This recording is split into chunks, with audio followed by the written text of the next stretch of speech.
शक्कर कारखाने के गेट पर धरना दे के बैठे हुए हैं और ये धरना जो चल रहा है वो सिर्फ किसानों की कोई व्यक्तिगत मांग को लेकर नहीं है, बल्कि ये धरना हमारे प्रदेश के मुख्यमंत्री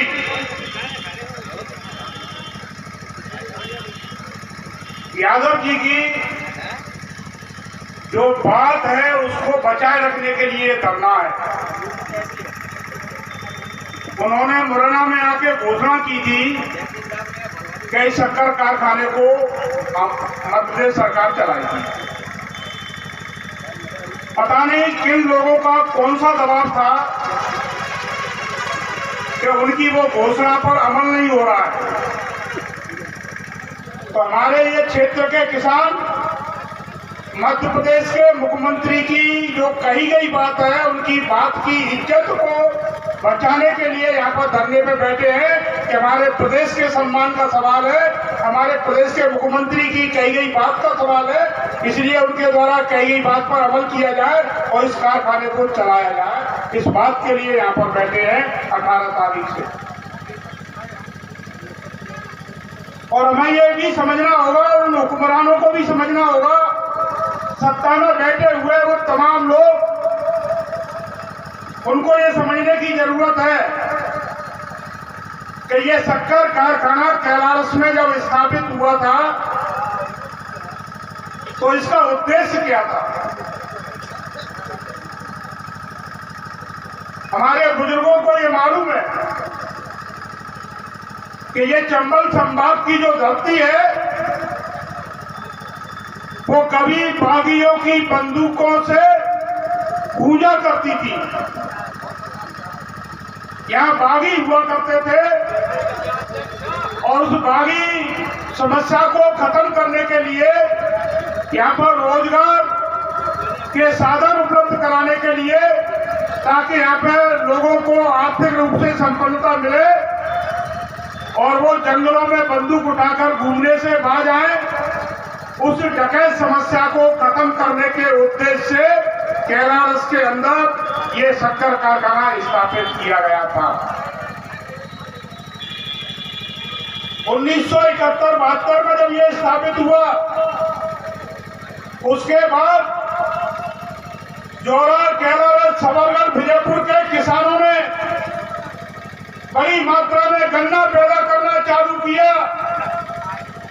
इस कारखाने को चलाने के लिए सहयोग दिया। उन्होंने गन्ना पैदा करने के लिए दिनों रात लगा दी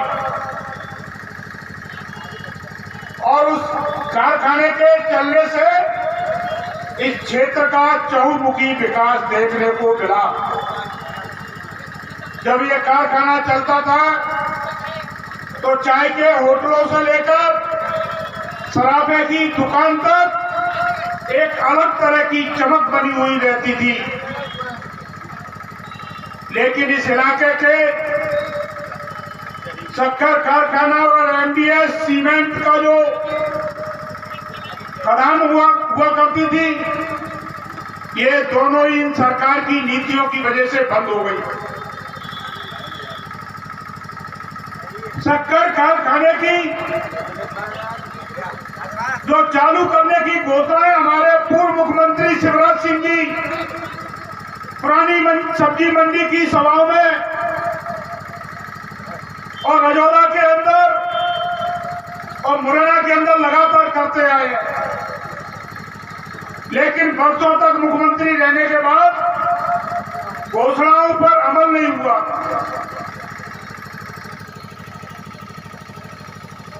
ये जो जोरा की विधानसभा है, आप सब लोगों को मालूम होगा, हिंदुस्तान की आजादी के बाद से पहली बार सूबेदार सिंह जी यहां से विधायक बने थे। वो सिर्फ इसलिए बने कि ये सरकार का ये आश्वासन था उस समय मुख्यमंत्री और यहाँ के नेताओं का, भाजपा के, कि हम इस कारखाने को चलाकर इस क्षेत्र के विकास को खड़ा करेंगे, लेकिन वो अपने वादे पर खरे नहीं उतर पाए। और यही कारण है कि इस बार जोरा क्षेत्र की जनता ने भारतीय जनता पार्टी को नकार दिया। इस कारखाने को चलाया जाना अति आवश्यक है, लेकिन हमारे भारतीय जनता पार्टी के जो बड़े भूमाफिया हैं, जिनको अपनी तिजोरी भरनी है, उनकी निगाह इस शक्कर कारखाने की इस बेशकीमती जमीन पर लगी हुई है। शक्कर कारखाने पे ये जो फ्रंट है वो 7 की गहराई में 100 करोड़ रुपए का है, कम से कम 100 करोड़ का अकेला ये फ्रंट है। ये 500 करोड़ रुपए की लगभग जमीन यहाँ जिस पर आप धरना दे रहे हैं, इस जमीन को हड़पना चाहते हैं ताकि वो हजारों करोड़ों रुपए अपनी तिजोरियों में भर सके। और इसी मंशा की वजह से वो इस कारखाने को चालू नहीं करना चाहते। और अन्यथा सरकार के लिए 100-200 करोड़ रुपए कोई ज्यादा बड़ी रकम नहीं है।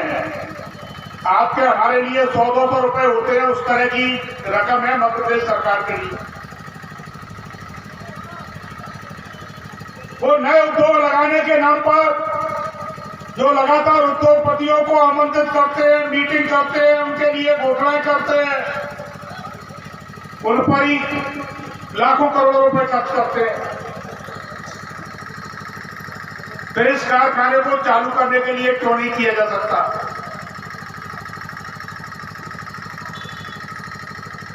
मैं इस क्षेत्र के किसानों से, व्यापारियों से, छात्रों से भी निवेदन करना चाहूंगा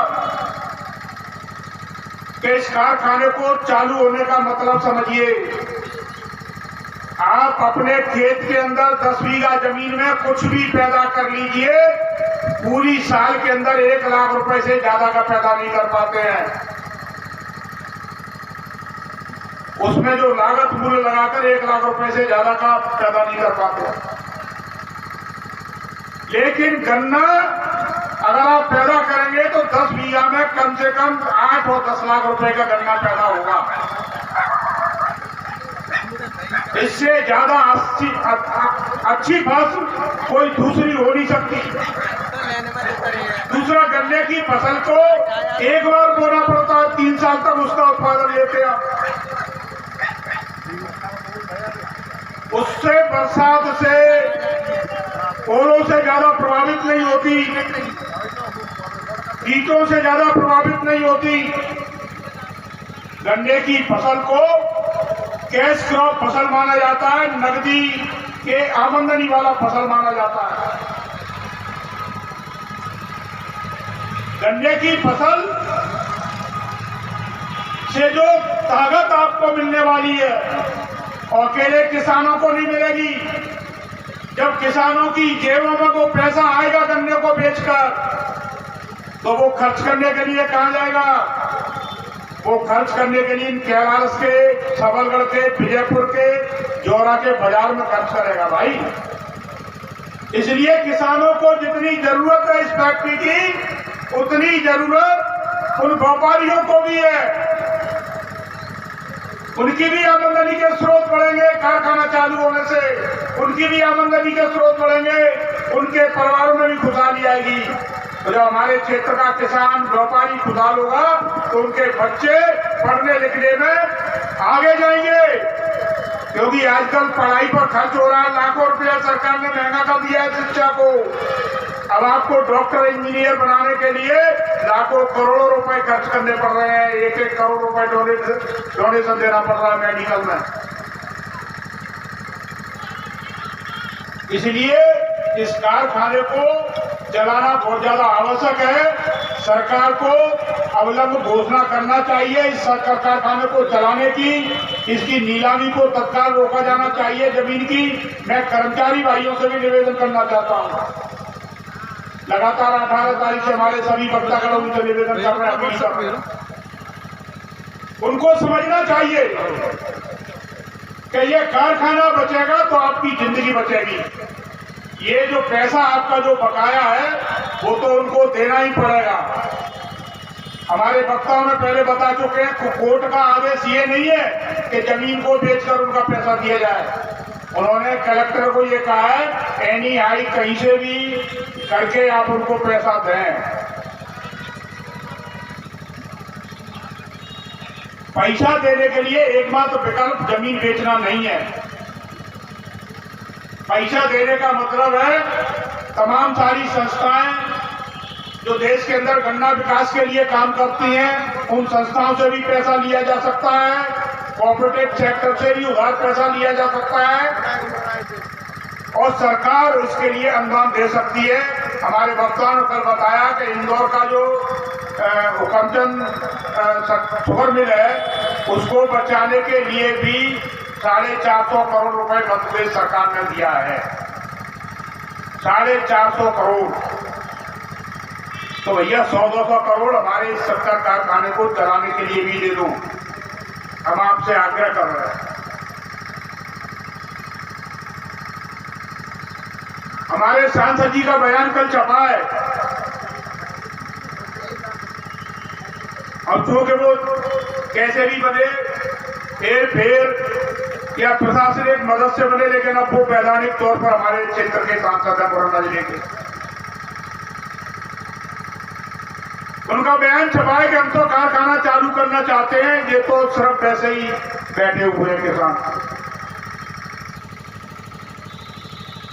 तो हम कब मना कर रहे हैं भाई? हम भी तो यही कह रहे हैं कारखाना चालू करिए, आ जाइए ना आप। ये किसी एक पार्टी का धरना नहीं है। दलगत राजनीति से ऊपर उठकर ये किसानों का, क्षेत्र के किसानों का धरना है। आप भी आइए, इस मंच पर स्वागत है। आके लिखित में बताइए कि सरकार ने ये आदेश कर दिया है, फलानी तारीख से ये कारखाना चालू कर दिया जाएगा। हम आपका स्वागत करते हैं इस मंच पर आप, लेकिन वो नकली बात कर रहे हैं।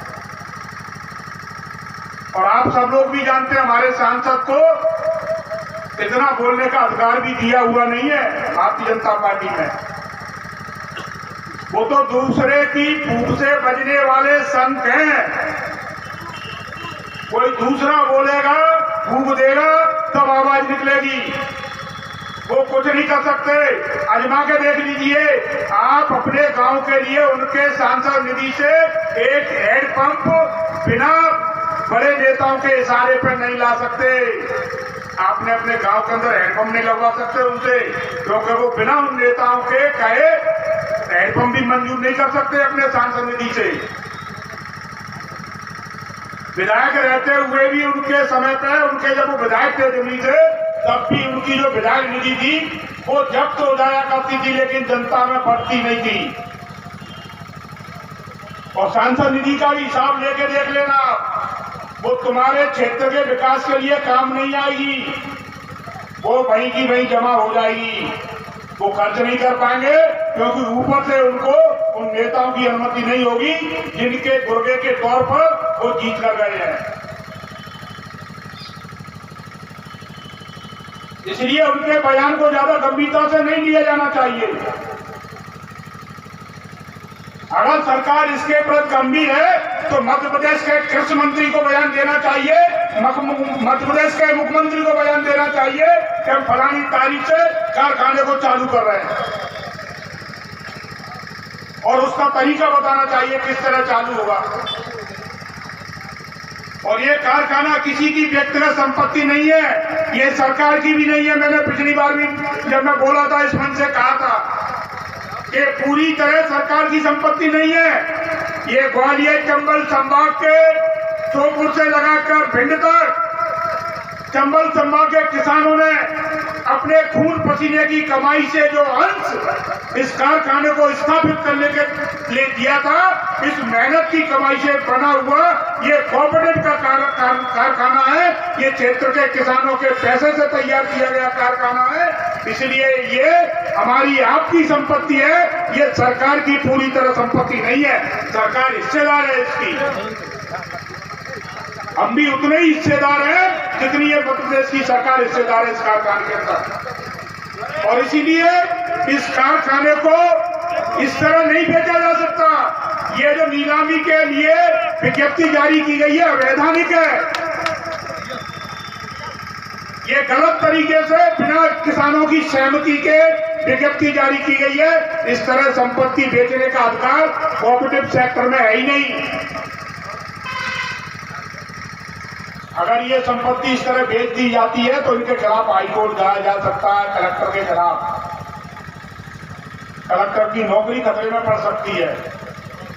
और ये मन समझिए आप कि ये आईएएस बन के आए हैं तो बहुत ज्यादा होशियार है। मैं भैया क्षमा चाहता हूं आपको रोकने के लिए। अभी मेरे पास रामेंद्र सिंह, डॉक्टर महेंद्र सिंह, ब्लॉक अध्यक्ष केलारस, अखिल भारतीय किसान क्षत्रिय महासभा जिला मुरैना का पत्र आया है। उन्होंने कहा है, मैं पूरा पत्र पढ़ूंगा, पूरा आपको भी बड़ा हर्ष होगा, बड़ी प्रसन्नता होगी, बड़ी खुशी होगी। प्रति कारखाना बचाओ संघर्ष समिति सहकारी सेक्टर मिल केलारस, विषय आंदोलन धरना का समर्थन देने विषय मान्यवर सेवा में समर्थन देने हेतु अखिल भारतीय किरार महासभा ब्लॉक इकाई केदार की ओर से इस अंचल की धरोहर जीवन रेखा शक्कर की संपत्ति की नीलामी व मिल को पुनः चालू करने के लिए जो संघर्ष किया जा रहा है उसका संपूर्ण रूप से समर्थन करते हैं। संघर्ष में कामयाबी प्राप्त हो इसी कामना के साथ आदर प्रस्तुत हमारे मुरैलाल धाकड़ जी ने हस्ताक्षर किए, रामदास धाकड़ जी ने हस्ताक्षर किए, गोपाल जी ने किए, नेत्राम जी ने किए और सभी मेरे परिवारजनों को बहुत बहुत धन्यवाद। जो मेरे अखिल भारतीय किरार क्षत्रिय महासभा के जितने भी परिवारजनों ने मुझे हमें इस धरने में, इस आंदोलन में समर्थन दिया है, मैं हृदय से कोटि कोटि धन्यवाद देता हूं। आपके श्री चरणों में प्रणाम करता हूं कि आपने इतना पुनीत कार्य किया है। कभी अखिल भारतीय किरार क्षत्रिय महासभा को पंकज उपाध्याय के रक्त की आवश्यकता पड़ेगी, जान की आवश्यकता पड़ेगी, तो मैं आपको वचन देता हूं कि मैं अपने प्राणों की मनानी करूंगा आपके लिए। धन्यवाद। जय भारत, जय।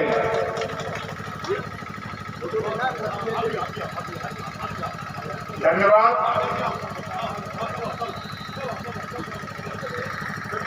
क्षत्रिय महासभा के द्वारा